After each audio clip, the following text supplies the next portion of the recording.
What's up, guys? Welcome back to Blood, Sweat, and Gear with coaches Andrew Berry and myself, Scott McNally. All of our programming is brought to you by TrueNutrition.com. They've got basically all your basic supplements for bodybuilding. You can check them out. Use our code THINK over there. Let me know if you have any questions. We're brought to you by SupplementSource.ca for Canadians. They have a lot of good deals that change week to week on closeouts, label changes, stuff like that, plus all your basic normal supplements too. Of course, we're brought to you by Patreon. We've got some Patreon questions today. Andrew and I are on our own. Skip's on jury duty right now. He's been texting us about it in between sessions and all of that. So Andrew, what do you say we just freaking rapid fire through a bunch of questions while we don't have that old guy who's always going on too long? I was going to leave a little mystery and leave it open-ended and be like, Skip's been at the courthouse the last couple of days. Can't tell you why. And then people are like, oh, shit, did he get arrested? Yeah, so they're still like in the selection process now too, aren't they? They're like, he might get selected. What's he going to do? How has he not gotten out of it by now? You know how? Yeah, we told him what things he should say that would be no-nos, but he probably didn't want to get a hate crime out of it. So no, say he doesn't like white people. That, you know. Yeah, he did say that it was going to be a 10-week commitment every Thursday all day, which is like crazy, right? You only go to jury. I thought juries worked like, you bang them out. Yeah, a tryout, whatever, over the series of however long it takes, whether it's 3 days, a week, whatever. But he was saying it's 1 day a week, 10 days, 10 weeks or something like that, all day. Which, man, that sucks. So I wonder, man, is that somebody who's already inside? Like, we know you're going to be doing a big sentence, or is it something boring where they're like, it's not really that important, so we'll just keep revisiting it every Thursday until it's done? Yeah, it's probably like white collar crime. Yeah, nothing fun, nothing exciting. No, doubtful. All right, well, let's just burn through these things then, because like I said, we got a bunch of them, and I'll just start from the top here. Have you noticed with yourself or your clients whether different compounds make any difference for hair loss, or are all anabolics the same for those that are prone to this, with dosage and duration being the most important factors? Part of that question, is that it? This is a female, by the way, Patreon subscriber. She says, Primo, 10 milligrams every day has been a freaking nightmare for me with hair loss, shedding, mostly post-cycle. I'm a female, so options may be somewhat limited. I'm interested in your thoughts. Thanks. Okay. So, I think the bigger topic, or the bigger part of this question is, with females, you can say, I can't tell you what side effects, if any, you're going to get when you start using PEDs. You can list, increased sex drive, hair loss, hair gain, voice changes, clitoral growth, all the different side effects that could be acne, all the different side effects they could possibly run into. But you can't tell them, based off this drug, this is what you're going to get. You know what I mean? Because every female is different. Whereas guys, it typically falls into those that are using DHTs end up, if they're seeing hair loss, it's usually related to DHT based compounds, right? Yeah. Or testosterone. But it's like, so it's hard to say. Now, for advice, I would just say, hey, maybe you just limit Primobolan to just contest preps if you're a competitor. And if not, then maybe you just say that's in the category of things that don't work for you.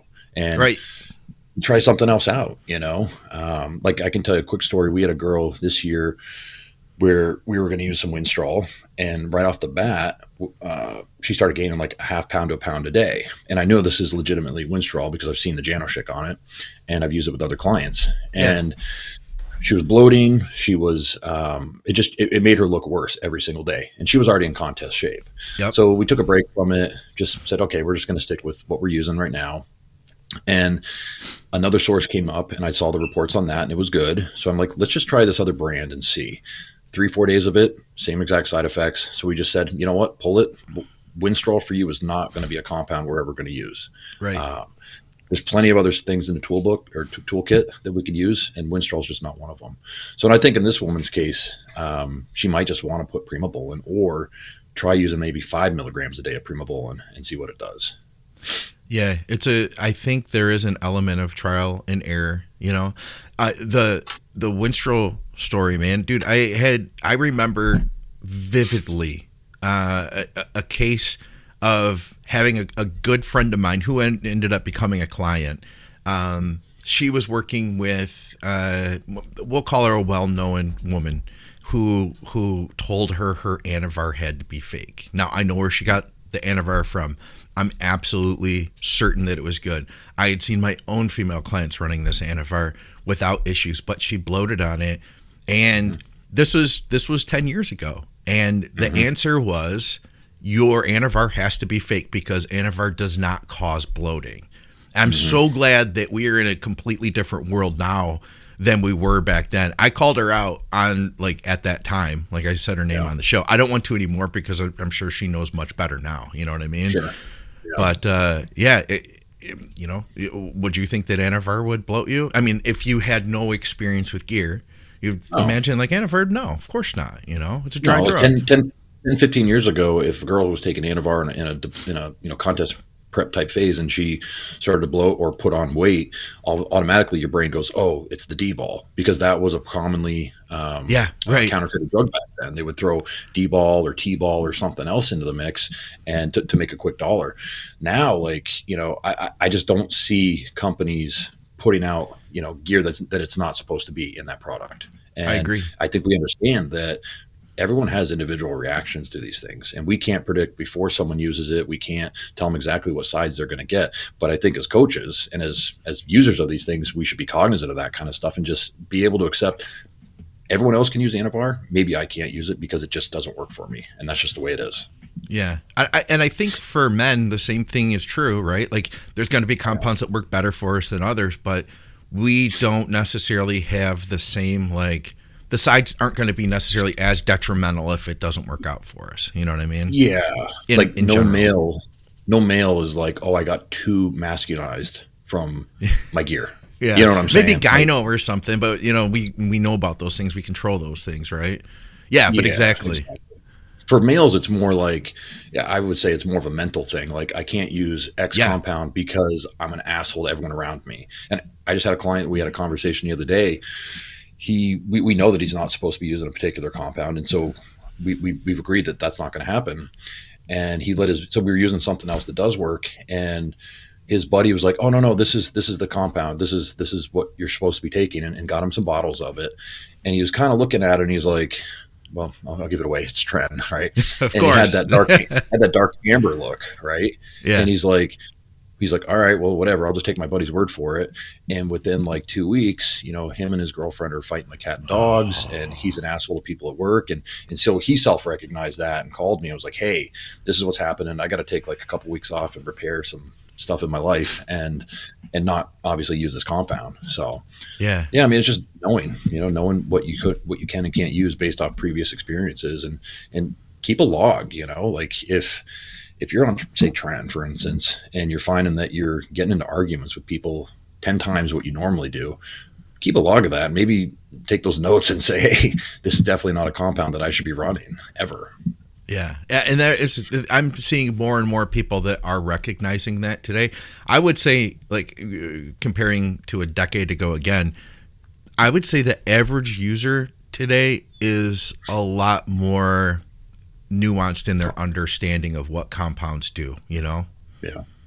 I mean, well, you probably get people that on your intake form, because I always ask, like, you know, what's your compound history? What do you like taking? What are just some no's, you know? Yeah. And people will put, like, you know, every time I use Primo, I'm pulling hair out left and right, or I'm noticing there's just so much more hair fall. It's like, okay, then we'll probably stay away from that compound for you, you know?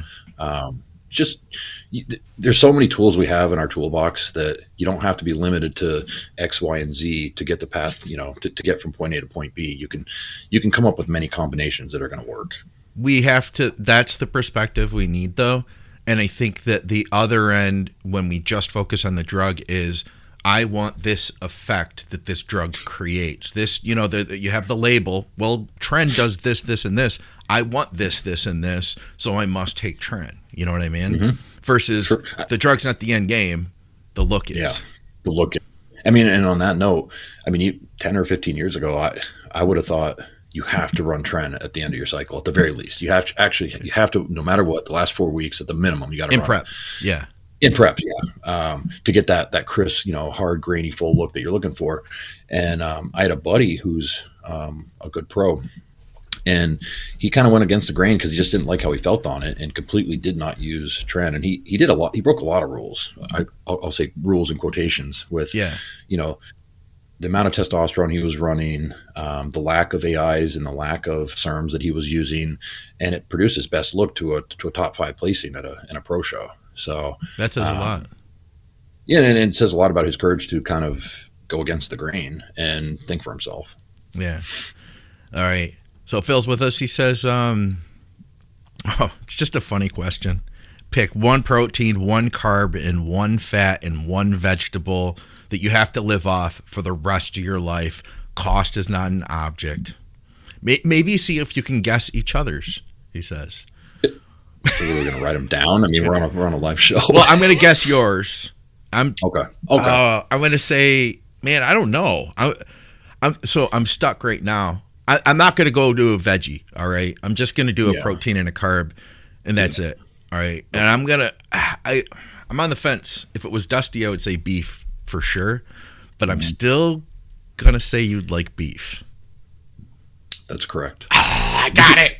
This would be kind of funny. Like those games where it's like, what do you look like? The cell phone does I'm trying to think of the name of it, but it's like guessing like if you were a vegetable, what would you be? Or if you were you ever seen those cell phone games? I have not, but I've seen the Newlywed Game, and that's kind of the same, right? Maybe that's where I'm going with. Yeah, something like that, where it's like, if you were a protein source, which one would you be? If you were a carb source, which one would you be? That kind of thing. Yeah. And then carb, I'm just going to go simple and say rice.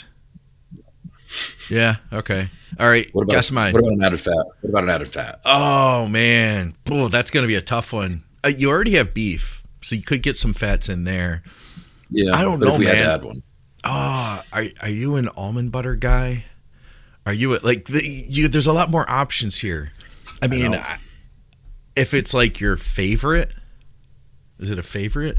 Because there's like a lot of things that would be like, oh, I know you're going to, whatever it is, you're going to say something. I'm going to say, I wouldn't have thought of that, but I'm going to say cashews. No, I'd go avocado. Really? Beef, rice, and avocado. A little bit of like a teriyaki on it. Okay. That'd be amazing. I could eat that 6 times a day. Do you find ever, with the inflammatory stuff with avocado, do you ever limit that with people in diets, or do you find that that's not any kind of an issue? I think you can mitigate that with other things, but I don't think it's an issue. Because it's like, it's not like we're eating an avocado a day. It's more like 40 grams of avocado added to your chicken or added to your fish or something like that. Yeah. But it's not like a food group that I pull out at any particular time necessarily. The only problem with avocados is like getting them to be timed up ripe at the right time. That's the only downfall for me. Well, the key is when you go to the grocery store, and let's say you're getting 5 of them, you want to get 2 that are ready now and 3 that are going to be ready like towards the end of the week. So which kind of sucks. You got to go to this end, you got to go to that end, and you got to mix and match. But the other thing, when I use them, I cut them and then I spray a little cooking oil on them and then wrap them in plastic and put them in the fridge, and that maintains them a lot longer. I never thought of that. Huh. Yeah, it just puts a thin, protective coating on it so it doesn't oxidize and start to decay and break down and turn brown and kind of gross. And then wrap it in saran wrap and then leave it in the fridge. And you get another day's worth out of it where it's just as fresh. I remember when I lived in Mexico, they had 3 different avocados. There was always one in season. And they made this dish I'd never seen before. But basically they would take the avocado, split it in half, pull the pit out and skin it. And they'd put tuna fish in the hole, just a big scoop of tuna fish. And like 2 of those, man, it was before I was doing it's in between bodybuilding, but it was a good meal. Sounds like it. Yeah. I mean, sounds great. But, yeah. All right. If you were a protein source, I'm pretty basic right now, man. I'm going to give you that clue. All right. Real basic. I feel like I got to go steak too. No. Are we talking about turkey, ground turkey?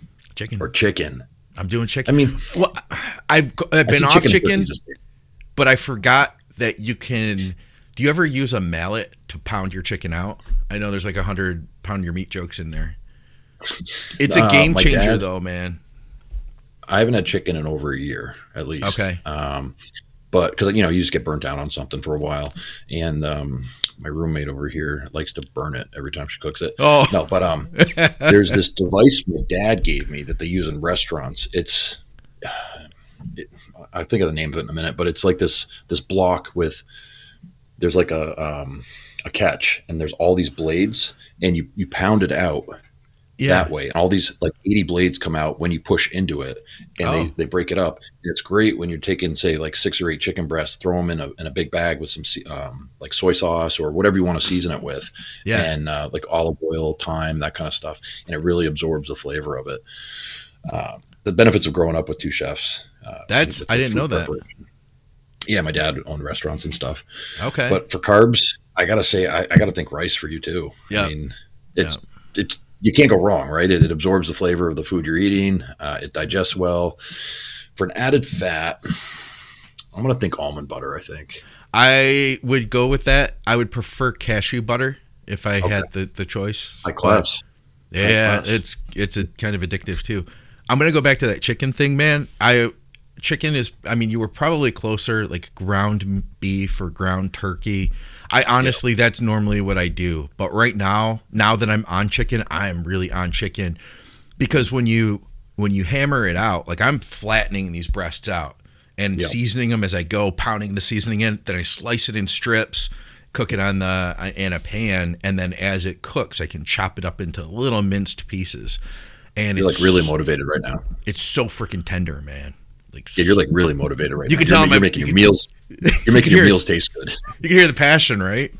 Yeah. Well, like when a bodybuilder is like really getting back into it, they're putting the time into like making their food taste better, because they're like, I want this to sustain. I want this to last. I want to be enjoying my foods. And honestly, this is a teaching. Everyone should be doing what they can to make sure their meals taste as good as possible. Oh yeah. I mean, your digestion starts before you even put the meal in your mouth. Just thinking about it and seeing it and smelling it, that starts talent in your digestive in your mouth, which is an amylase of digestive enzymes, and it starts the digestive process, increases your stomach acid so that you're ready to break down and digest the meal. So definitely put the time into the seasonings you like, the low calorie sauces that you like. The days of eating cold chicken and rice without any salt or any flavor on it, you don't need to do that, and it's actually bad for your digestion. And my thing I tell people too is don't just get stuck on that one thing that you love. Like switch it up. You know what I mean? Because otherwise, we mentioned avocado. I ate so much avocado one prep and so much ground turkey another prep. Like it took me forever to be able to come back to it, because you will get burnt out of foods. That's kind of what I mean. I didn't burn myself out of. I gave myself mercury poisoning with the. With the tuna. I mean, if I could, I'd eat that actually every meal. But, I should have thought of that. Tuna, rice, and avocado, like that combination with some tomatoes or whatever veggies you want to throw on there, just incredible. But yeah, so flavor your food, make it taste good, cut it up into small pieces so you digest it better. All right, I'm just going straight down the line here. If you're enjoying our show, let me ask you to please hit the like button. It doesn't cost you anything, and it definitely helps us out. Leave us a comment. We'd love to hear what you think. And if you're new here, let me encourage you to subscribe and hit the bell. We have lots of bodybuilding education and entertainment coming out each week. The bell will let you know when new stuff comes out. So in no particular order, any advice for pussies like me that don't like needles but really want to start a cycle? Well, I guess you kind of got to get over your fear of it, because I'm not a huge fan of oral only cycles. So I guess what I would say is maybe try this. Get a 5/8 20 5-gauge needle. All right. And start small if you're lean, start small injections into your delts. Yep. But you don't want to be doing too many of those, because eventually you're going to build up scar tissue in the surface of the muscle tissue. So you're going to have to kind of graduate to a longer needle. But I think you can also start small with like your triceps. I think the triceps are a really easy place to, and this again, taking Skip's advice is if you're dividing your gear up bilaterally, instead of just putting, say, 2 cc's into one muscle head, doing 1 cc into each tricep head, or something like that. I feel like, or, if you got someone that you're close with, have them do the injection for you into your glutes, and look away. Yeah, that's one route. I think too, you can even use insulin pins for a smaller cycle, right? So True. little half-inch insulin pin isn't a big commitment. And my thing I would add, because I like all of that, I would add get as much education as possible, because I think a lot of times our fear of injections has to do with like the stigma of injections and the not having the education. And one of the things I try to tell people too is that there are countless injections done, millions, hundreds of thousands, I don't know, done every day around the world. Exactly. It's just a route of administrating medication. Do you think there's more done in medical settings or more done in bodybuilders? Or more done kitchens? in Portland? or that. Yeah. I mean, yeah, that's a good point, actually. I think it depends. But yeah, pro bodybuilder versus the rest of society, I don't know, man. I mean, well, like when you're full blown competing, right? And you're taking, you have your testosterone, or let's just say your injectables. And then let's say you're taking GH multiple times a day. You're taking insulin. Yeah. Let's say once a day. Maybe you're taking BPC or TB or NAD plus or some of these other things. Now we're talking about GLP-1s and whatnot. I mean, you could theoretically stick yourself 10 times a day. It's possible. I don't know if I'm at that. You get to that point where you don't even count the insulin pins. You're like, oh, that's not really a shot. I know. Yeah, exactly. Well, did I ever tell you a story about when I was personal training this woman years ago, and I was getting ready for a show, and she's like, kind of coy. She's like, "You take the steroids, right?" And I'm like, "Yeah, no big deal." And she's like, "So what's it like? Like just like once a week? Like you just pop a few pills, or?" And I'm like, "Lori, I'm on 14 different drugs today. Okay, that includes 6 different injections, 18 different oral pills." Like, and her face was just like.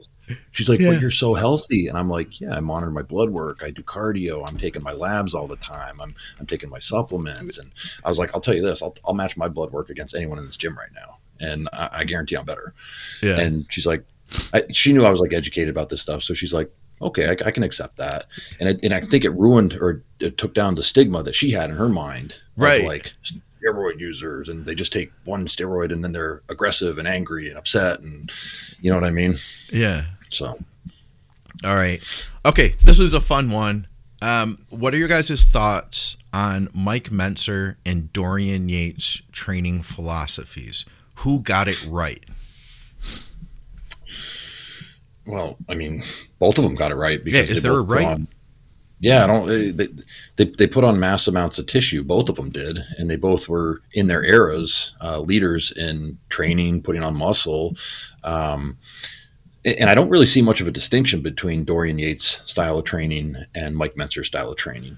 Or was the question more like the hardcore, heavy-duty type training versus everyone else maybe from that era, those eras?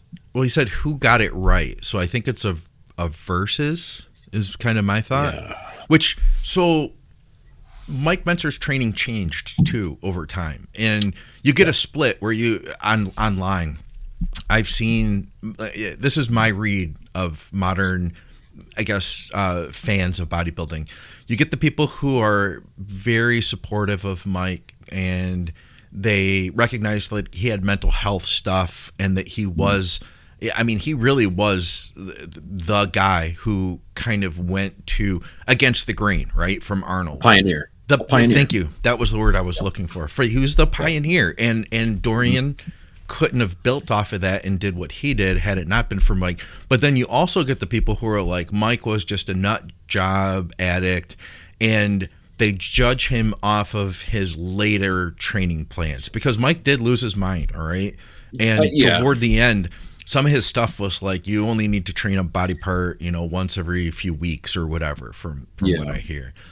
So there's I don't see that as being the real heavy duty.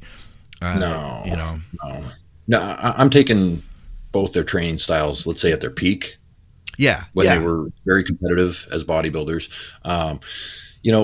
And I think a larger note on training is we've seen people do, I believe it was like Serge Dubray would do like 45 sets per body part and probably nothing necessarily to failure. Whereas Dorian Yates was 1 set, maybe 2 to failure for 3 or 4 exercises tops. And we've seen everything in between. And we talk about reps in reserve. We talk about progressive overload. We talk about occlusion training. We talk about drop sets and intensifiers and all those other things. And my conclusion to all this is that it all works. It all works, and it's all based off maybe your recovery, the time you have to be in the gym, the other modalities you're using for recovery, and which one just interests you the most, which one challenges you the most, which one seems like the most fun. Because like I'm saying, like we've seen people build physiques with every different training style. Now, you could put on paper, I don't know how many people here have read Dorian Yates' Cycle for Pennies post. It's a great post if you guys can find it. Dante. What did I say? Dorian. Did I say? I'm sorry. Dante Trudell's Cycles for Pennies post from, 20-something years ago now, which is crazy. Yeah. But where he really does break down, I'm not going to say the science, but he breaks down the common sense for why you would only want to do one all-out hard heavy set to failure, and that everything else is kind of fluff or just wasting time and eating into your recovery. So there's that school of thought, right? But then there's also some people that maybe mentally just can't go into that overdrive, or maybe when they do go into that overdrive and they're really overreaching, they just keep getting hurt. They keep pounding their nervous system into oblivion to where they're just not recovering and growing because of it. So I think it's really incumbent on everybody to really pay attention to their body, which training style they recover from the best, which one that keeps them interested, which one keeps them coming to the gym and having fun. Yep. I would agree with that 100%. You know what I started thinking about in the last year? So once I really started getting into super high frequency, super high intensity, super low volume, and I feel like I did get a little bit one-dimensional in that regard, honestly. Because now this last year, I'm thinking to myself, like, man, there sure were a lot of guys who grew a lot of muscle on a bro split, like all through my competitive years. And the guys before that showed me how to do it, they all, there were guys competing at a very high level on a bro split. And I get it. There's the thing is there's also the factor of, and you mentioned this, that what's the right training plan for you now? When I tried DC training early on, I did get hurt all the time. But guess why? Because I didn't know how to train properly. And by that, I don't mean I didn't know how to train. If you looked at it, it looked good. But, I didn't have the ability to put all of that intensity into the target muscle and get the most out of it and let that muscle fail. It was kind of like more of a systemic failure, I think. Yes. So it's like, what's where are you at? And then after you've taken that road far enough, then you might be better off going back to a bro split for a little while, or something. Look, you got to, here's what I found, Andrew, is like, I've been experimenting with deloading the frequency. So we go higher frequency, make a lot of progress, possibly even through a contest prep. And then after that, when we come back down, we're in our recovery phase, go to lower frequency again. Let's ride that out until we're in that healthy spot where then now we can go back on cycle and push things back up again. Almost like the way we would like deload cardio. You know what I mean? You don't just 100%. Do an hour cardio forever. Yeah.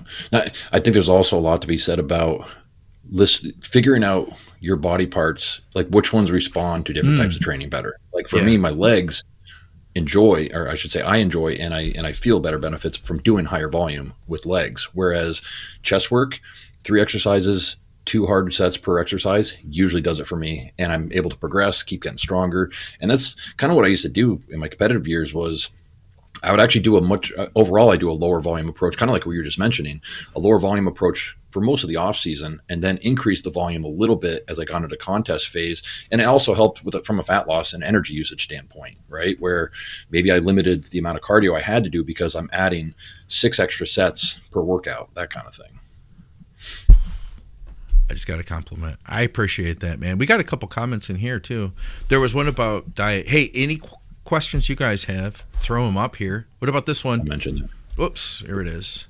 Dane, thoughts on taking someone who has not eaten like a bodybuilder from 3 meals and snacks to 5 meals? How would you implement? How would you help with compliance when the work schedule is intense?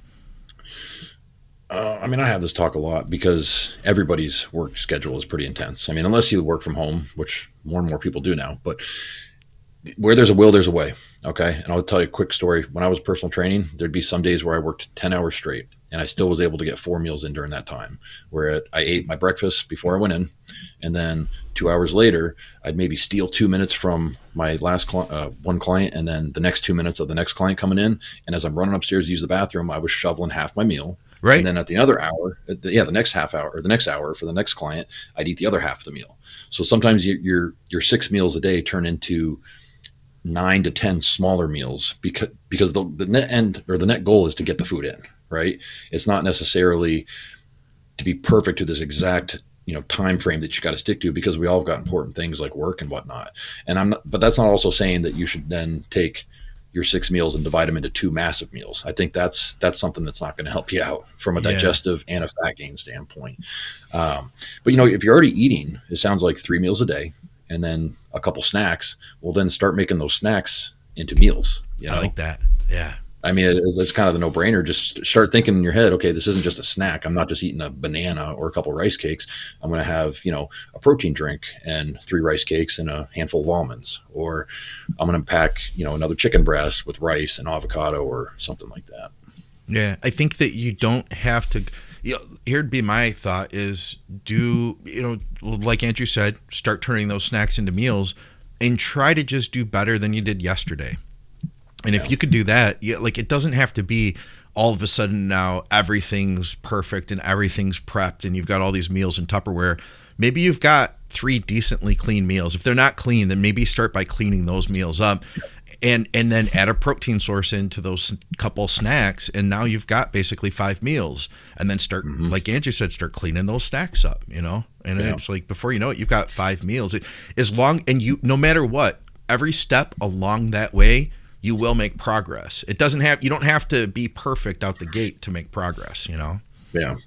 I mean, it's just like, when you start a prep, you're not jumping right to an hour and a half of cardio day one, right? Right. You gradually increase it as you need it. And like Scott's saying, you're going to make progress if you just take a dirty snack meal, like a bag of chips, and you're now turning it into, a protein shake and a couple of rice cakes and some almonds. Like, that's a big improvement right there. So yeah, just little things along the way.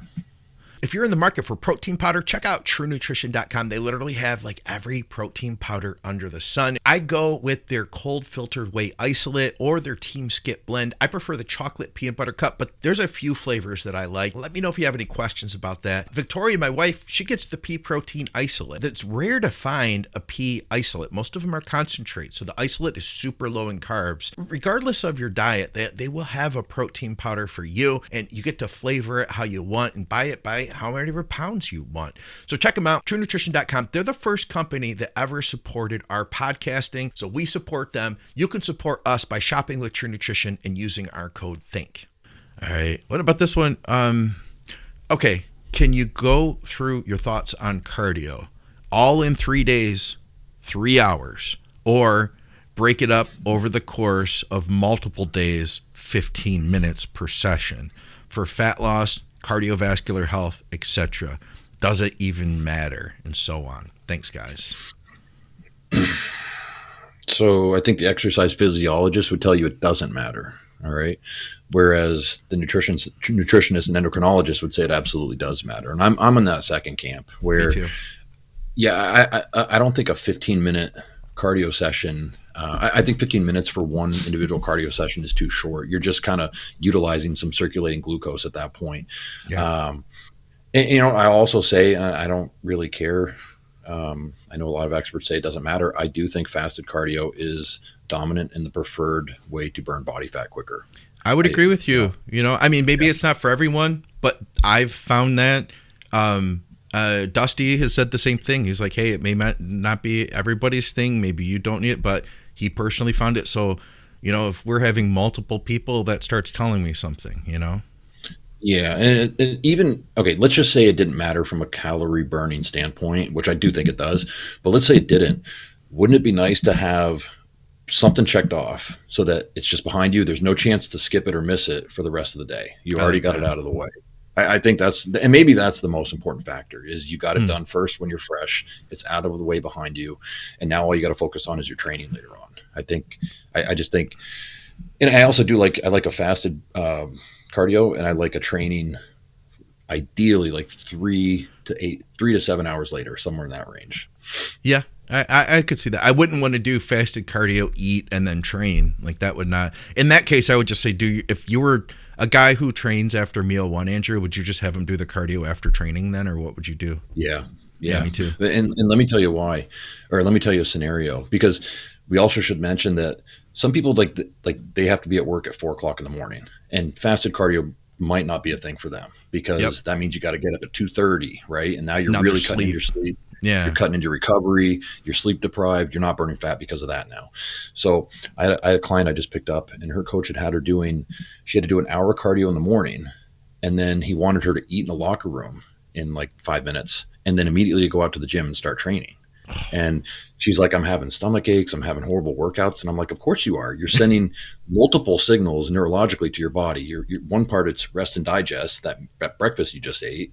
And the other side, it's saying fight or flight. We got to go lift weights and pump blood. So of course you're feeling bad.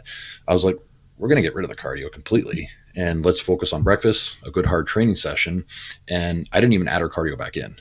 So we pulled an hour cardio out, and our calories actually went up a little bit, and she's dropping or maintaining weight just a little bit. So sometimes cardio is actually worthless. And if the program design is flawed, it's not really doing anything for you that's advantageous. Yeah. Yeah. I would definitely, and you know what, if you pull that cardio out and you're not seeing progress, you could always add it back in, right? 100%.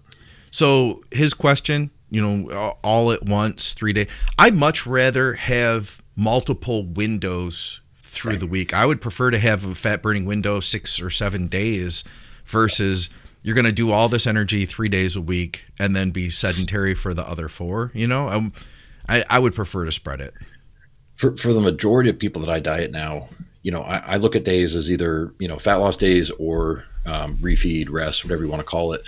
And in my case, like I want you in a slight deficit for the day. I want you to do your cardio on those days. And then on the days that we're not doing cardio, those are the days I'm actually probably going to feed you back up because I want to try to lower your cortisol levels. I want to lower stress levels. I want to feed you back up, fill you back out to get ready for the next fat loss phase, whether it's 3 days, 5 days, 7 days for some people. I just think we know now we can use cycles of fat loss to get more out of people, keep them fresher, and manage time better.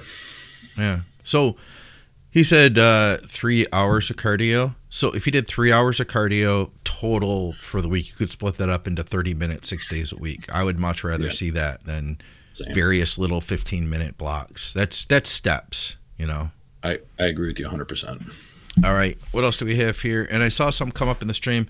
Oh, let's make this one really quick. Okay. Basically, how do you grow thick legs at home? At home? Yep. So I'm guessing does he have a home gym? I'll tell you what, get back to us. Do you have a home gym? Are we saying that we're limited to, I'm going to assume, a squat rack?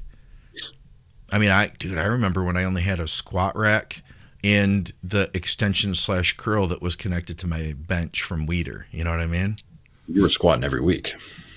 Yeah, sure. I had no choice. Did you do like front squats some weeks? I never got into them when I was a kid. I never did. But I don't.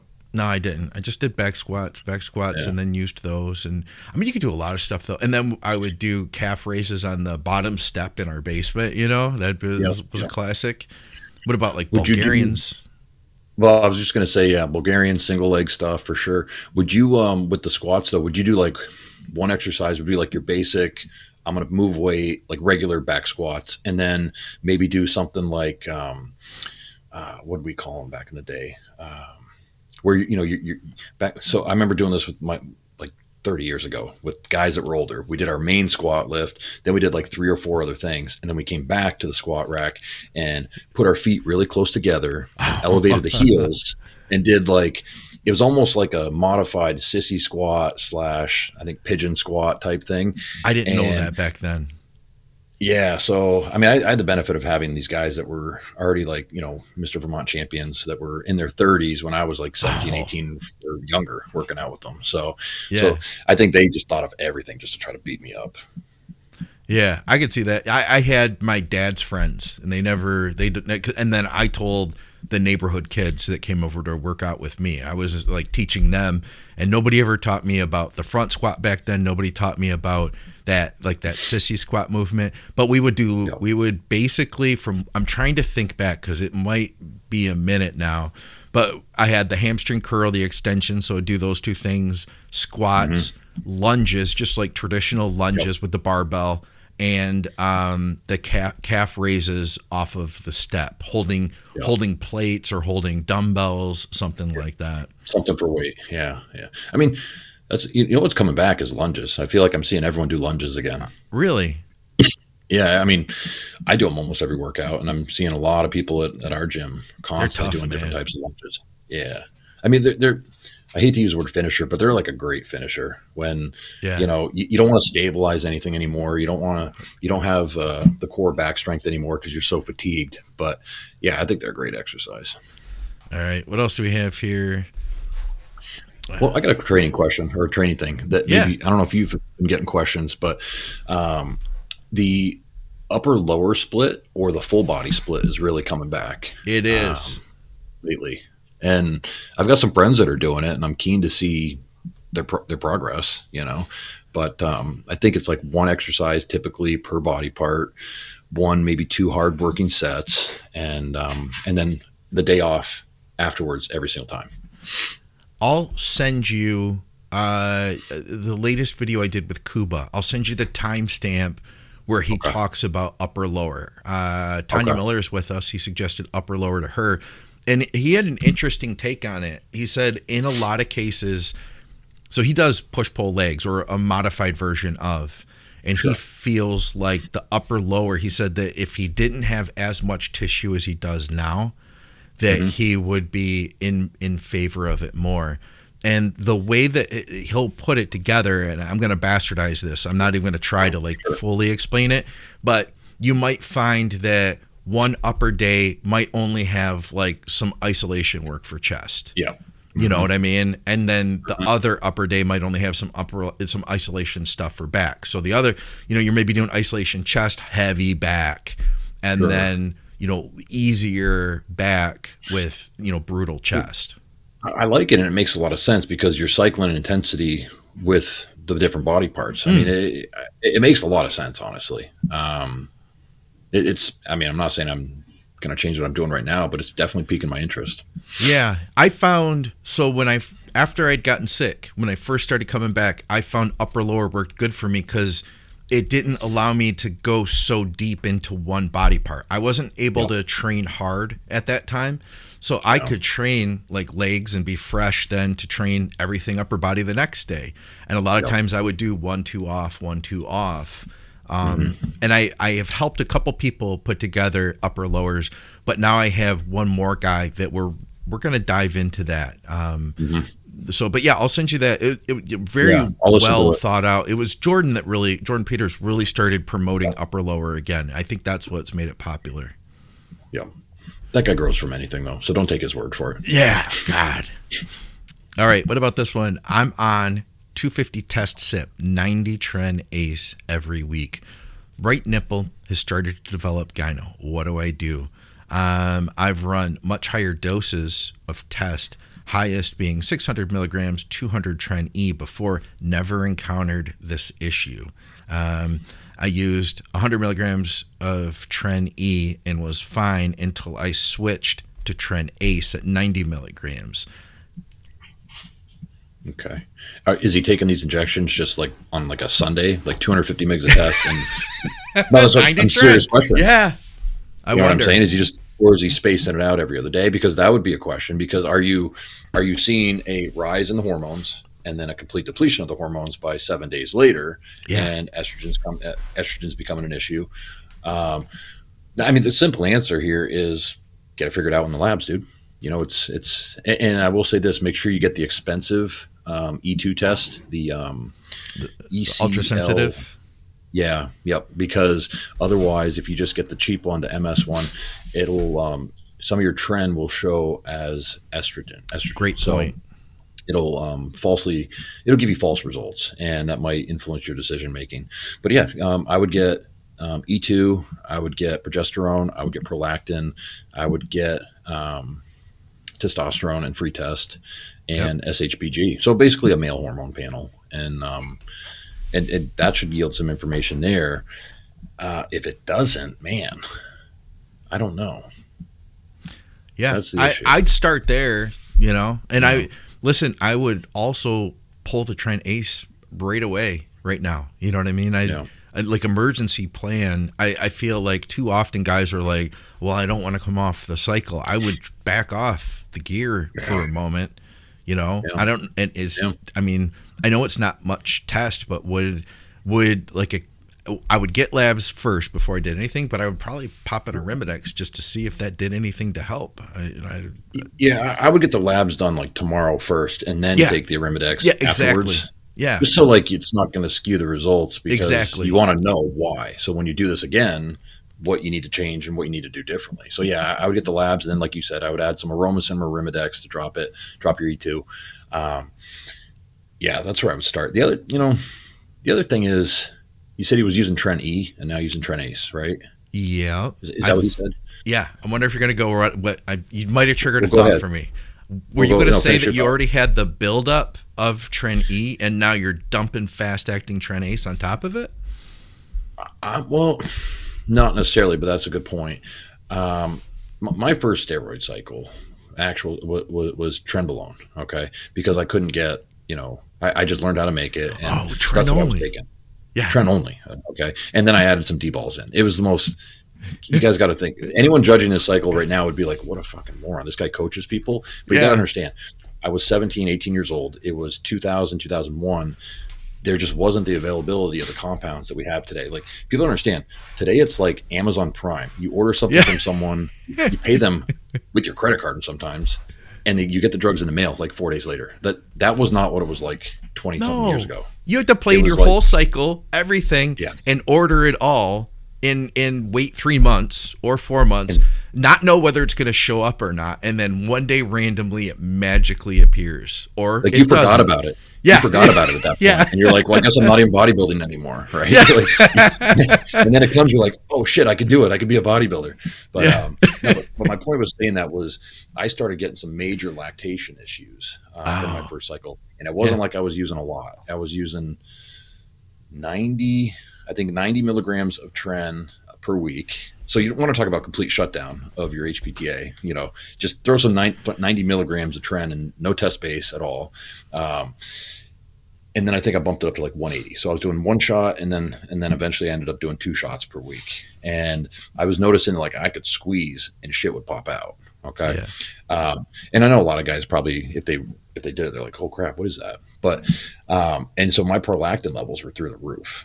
Right. I didn't get the labs done, but that's what that's telling me. We didn't even know what labs were back then. We didn't know you could go. God, no. So, yeah. So that maybe he's just well, my point of saying that is maybe he's not experiencing gyno. Maybe he's just having some prolactin induced fluid buildup, and he's just, because I would feel it. It'd feel a little thick, but it wasn't actual gyno because it went right away. Somebody said it seems like doctors in the U.S. won't do male blood panels unless you're having issues. Private. Go to like Merrick or somewhere else. Dude, Merrick is so cheap now. Yeah, there's so many clinics now. There's so many different providers. The thing is also too, like, if you wanted a doctor's opinion, there are plenty of online clinics, HRT clinics, and doctors that do specialize in this kind of stuff if you're not comfortable getting your own labs done. Yeah. So that, there's some listeners that actually own some clinics. Skip's with us. He's in text. He says, absolutely exhausted, but I finally got dismissed. He got dismissed from the grand jury. Wow. And I won't talk about the charges because, Yeah, he tells us a little bit about it, but thankfully he's on his way home now, and he's tired. Dude, you said I would have tried to stay on this. There's 7 felonies. Wow. Yeah, this was a good one. Why would you stay on it though? You never get any work. Oh, it's only one day, but it's like they're not going to make up for that. I'm genuinely curious. I've only sat through my own trial, so to be able to be the one that makes the decision on somebody, that would be. I mean, it's a responsibility. I wouldn't take it lightly. Yeah. But no, did you see that show last year? I can't remember what network it was on. It was called Jury Duty, where no, they summoned this guy and told him he had jury duty, and he shows up. Now, everyone's going through the normal selection process until they get to the trial. Now, everyone there they're paid actors. He completely has no idea, and he's like, and the thing that turns out is that he's like the nicest guy in the world. Okay. And he's just like super helpful to everybody, and he takes it so seriously, and he doesn't find out until the last episode when they are doing the sentencing of the so-called criminal that this is actually a show just about you, and you're the star, and we've had 1 million cameras on you in the break room, out in the trial room, like everywhere. And oh my God, he had no idea. What was this called? I think Jury Duty. Wow. I'll find it and I'll send it. It was a really good show. Like it was like a cute, fun, like, oh wow, like this guy's a nice guy. It's a good show. Okay. Yeah, maybe we'll check that out. Yeah. Static stretching, yay or nay? I mean, I can't say nay, because like there are some benefits of static stretching, but it's like in relation to what? Like static stretching before your all out heavy squat workout? Oh, probably not. Necessary or overrated. So yeah. No, I think it's. Go ahead. What do you think? I guess I was thinking for muscle growth. I don't know why my brain just went to muscle growth. When I saw I'm sorry, I'm kind of ADD. I saw stretching, and then I immediately thought about like DC weighted stretches. I didn't even think about health. I went straight to muscle. We are a bodybuilding podcast, and because I was actually going to say now, like if you look at the avian studies that John Perillo and then Dante made the bodybuilding community aware of, they absolutely do help with muscular growth. And I attribute like all my DC training, like doing the stretches were every bit as hard of an exercise as the actual exercises. And I think I got a lot of growth out of those. Do you still incorporate any stretching, any weighted stretches into your work in with clients you work with? Yeah, I do. Like, I don't do them the same exact way I used to do them, but like, for instance, like on a quad stretch, I'll put my back ankle up on a bench and then sink down really low and like hold it there for like 45 seconds. I don't do like the timing thing like I used to, where, you're trying to go for like 60 seconds and then you're trying to get to 90 seconds. And when you can do 90, then you're adding some more weight to it. But like I always finish chest work with some type of a stretch, whether it's using cables or a pec deck machine or dumbbells to really stretch the pecs out. Mm-hmm. Shoulders I have a harder time with just because the joints are just, they don't work very well anymore. So I can't really get them in a position to really stretch the muscle like I used to. Yeah, like Meadows. That's the way I've incorporated stretches, the way he did. Yeah. So like you said, flies or pull. He was notorious for like the stretch pull. Getting a good stretch in your pullover type thing. Yep. All right. What else do we have here? I know we still had a bunch. You get a Teres one. A Teres one? Oh yeah. Where's that at? We go to it next. There it is. Do you specifically target your Teres? And if you do, how? On me, yes. And if someone specifically needs more Teres, I think one of the best exercises you could do, we're talking about stretching, right? Is doing some type of weighted pullover. He meant stretching? I thought he meant this is like, I think, for growth. So this was a comment that came off an episode that we talked about back training. So I'm guessing, and I don't know how it came up, but I'm thinking he meant like growing the back. Are we going back to stretches again, or are we going Teres? I'm confused. Teres. Is Teres part of like? Are you growing? Are you doing anything to focus on growing the Teres specifically? Okay. Yeah, I think weighted pullovers are a great exercise to target Teres. I also think that when you're doing, you could do pull downs where you're keeping your elbows like more in front of you, but you can also do pull downs where you're kind of going, bring your elbows out and around. And I think you can target your Teres more doing them that way as well. So those are the two main exercises I use for Teres. Tanya Miller's with you. She said Teres flies. Yep. I like that. I found, man, my Teres grew better than my lats because I wasn't pulling down right for a long time. And for real, man, I was like, yeah, my lats seem to be growing like right up at the top. They're really sticking out. You know what I mean? Yeah. All right. Actually, we blew through a lot of stuff, man. We kind of blew through. Yeah, we did. We blew through like a dozen questions. Let me see if there's any comments in the. Yeah. Check that over. And I think there was something else over here that we had too. Oh, I got one for you. This is when I was like, oh, I saw this, and it was like, Andrew would be good with this one. It was something. There it is. Thyroid down regulation in dieting and how to restore it.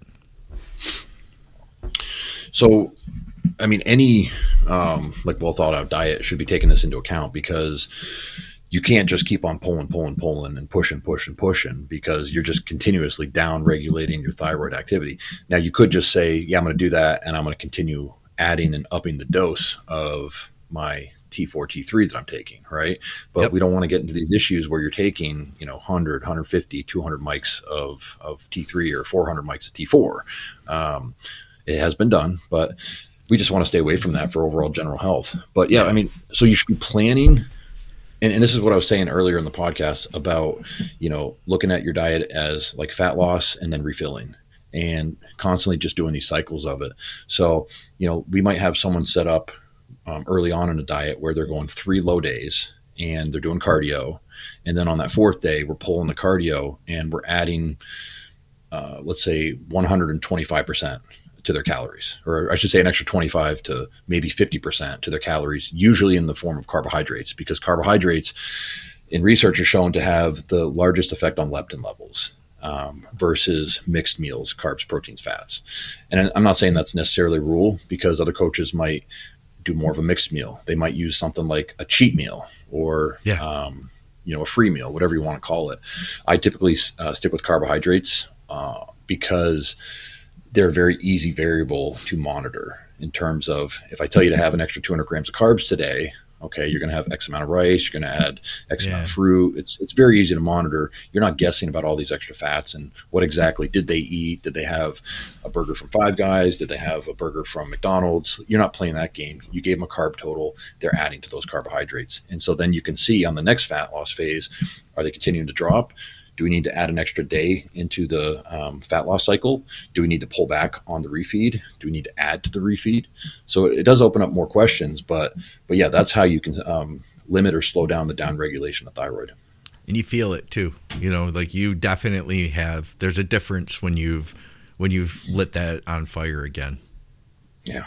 Oh yeah, for sure. If I do a cheat meal with somebody, I'll usually have them pick something that we agree upon, and then they'll stick with that. Like if, say it's a burger, where like you're going to get a burger from this place and a medium fry, and if that was going to work for them given the situation, and then we might remove that later. If I can leave a cheat meal in for people, I like to. Sure. If they're the kind of person, I mean, I have worked with some people, I know you do too, that like they wouldn't even want a cheat meal. I'm not going to force somebody to.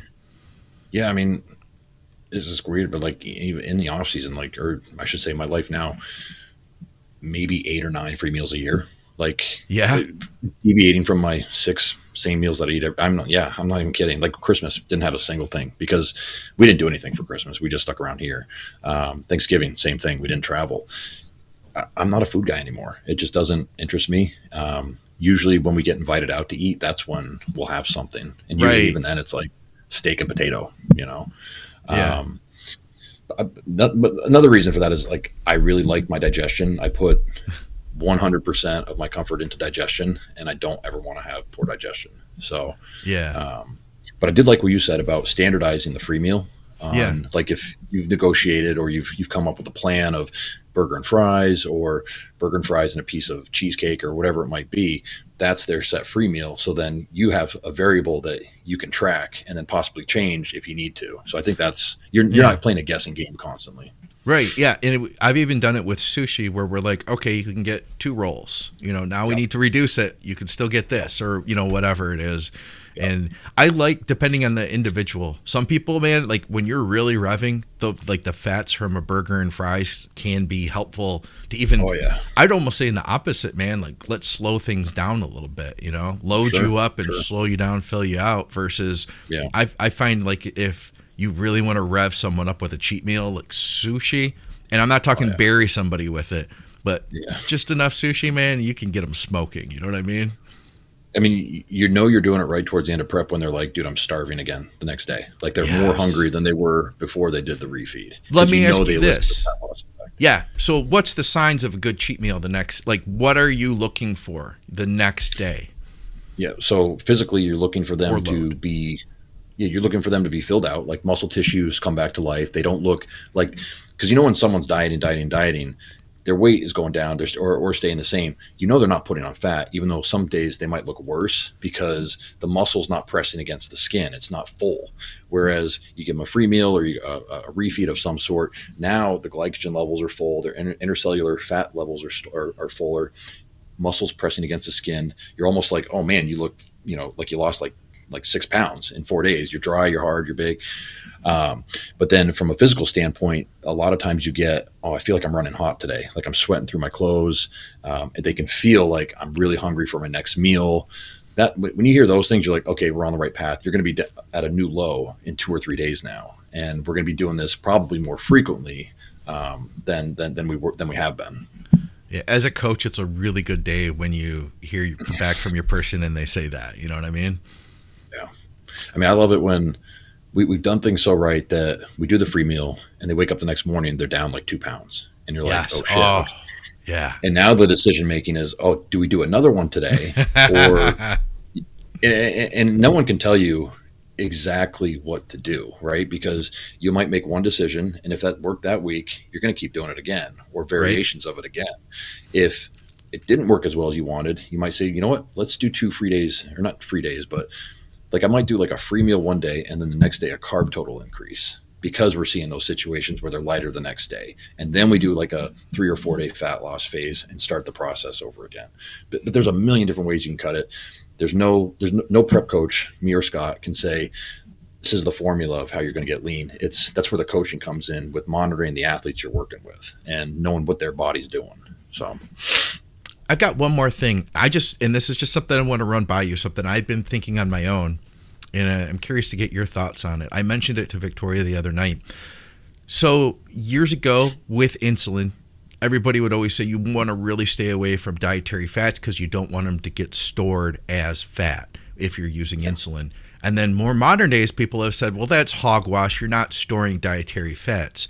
But if we do have intramuscular triglyceride stores, we are driving nutrients to storage. And it is potentially possible, especially with age, to get more fat marbled in the muscle. So it kind of swings me back to thinking, are we more capable of storing fat as fat? I think we're more capable of storing. Yeah, I think we're more capable of storing fat as insulin because we're depleting, we're pushing glucose into the cell, and we're repleting glycogen stores. So then fatty acids aren't circulating, going to the liver, getting converted to excess glucose, and then going back into the bloodstream to then go into the muscle, because glycogen levels are already full. So I would say yes, but like inadvertently, because Because like insulin, and with glycogen synthase and the sodium potassium ATPase pump, that's a little different than fatty acid loading into the cell. So yes, but inadvertently, not in the same mechanism that glucose gets pushed into the cell. I see. Okay. You know what I mean? Yeah, it just was kind of a thought I was coming back around to, because I had always been really careful with my dietary fats in my own bodybuilding while I was using insulin. And you know what I found out, man, is I just by simply knowing like, I want to get tighter with my fats because I'm using insulin now, I would end up needing a lot more carbs. Like I wouldn't even have to pull a lot of fats, but just by getting rid of the small amount of fats I had, I'd end up eating way more, you know? So, but do you also think, because you're someone that can go hypo pretty easily, as we know and as we've seen, like you'll be sitting in the podcast and all of a sudden I'll be like, you're hypo, aren't you? Right before the show today. Yeah, exactly. So like if you're someone that is using insulin and you're pulling a lot of those fats out from the meal, now you're driving glucose out of the cell and you have like nothing in your bloodstream. Yeah. I could see how you would absolutely need to incorporate fats, if not just to maybe slow down digestion just a little bit for you. Yeah. Yeah. And I did eventually for myself end up starting to add more fats in because it was just, I found I could get on insulin and even raising the carbs, it still wouldn't be enough to be as filled out as I could. Yeah. And continue growing. Yeah, I think the intracellular fat stores are something that we kind of ignored up until maybe 4 or 5 years ago and didn't really take seriously or didn't really consider as a mechanism for helping fill athletes out. I know that I'm trying to think of some coaches that I studied years ago that would have a plan for, like, say, fat loading, like on a Tuesday, Wednesday leading into the show on very low carbohydrate diets. So it'd almost be like the depletion phase of the old school, peaking for a show depletion, but then they would actually add a lot more fatty acids or fats to the diet on those days to make up for those carb differences, to load fats preferentially, and then pull the fats down low and switch to glucose or carbohydrates to load the glycogen stores. So there's so many different ways to do it. And it's I think it's, you try something with someone to peak them and you evaluate, like, do we love this look? Do we think we could probably do a little bit better by shifting something a different way? And then that's what you do on the next one. And it's a constant learning process, I agree, man. All right, let's wrap this thing up. And guys, leave questions for the next episode. And if you're new here, if you've been watching this whole thing, then let me encourage you to subscribe and hit the bell. I got to tell everybody, actually, even everybody who already is subscribed, there are so many cases now where people are missing shows. I've even gotten messages that were like, hey, are you guys still recording, drugs and stuff? Or are you guys still recording Blood, Sweat, and Gear? I'm like, yeah, it comes out, Blood, Sweat, and Gear comes out every Friday. Drugs and Stuff every Monday. It's just Bodybuilding every Wednesday. And then we have Muscle Minds and Cuba peppered in there, plus a little bit of extra stuff. So if you don't hit the bell, I'm thinking the way YouTube is working currently, it's not letting people know as readily that the show's happening. So definitely let me encourage you to hit the bell and head over to bodyberry.com. You can get coaching from Andrew over there. Skip's not with us, but you can go to teamskip.com to reach out to Skip. Hit me up, McNallyDiets@gmail.com. And of course, go to our great sponsors, TrueNutrition.com. First company that has ever advertised with our podcasting. They believed in us before, I would say before we believed in us, but I believed in myself since day one. So they're real close. They're right there. And supplementsource.ca for Canadians. Definitely check them out if you're up in Canada. Thank you to everybody from Patreon. We got some Patreon questions out today, and let's get some more Patreon questions together. I'm trying to get early releases out to you guys. And Andrew, man, this is fun. I feel like we always have a really good flow, when we do these one-on-one things. I love it. Cool, guys. For another episode of Blood, Sweat, and Gear, we'll see you soon. Thanks, guys.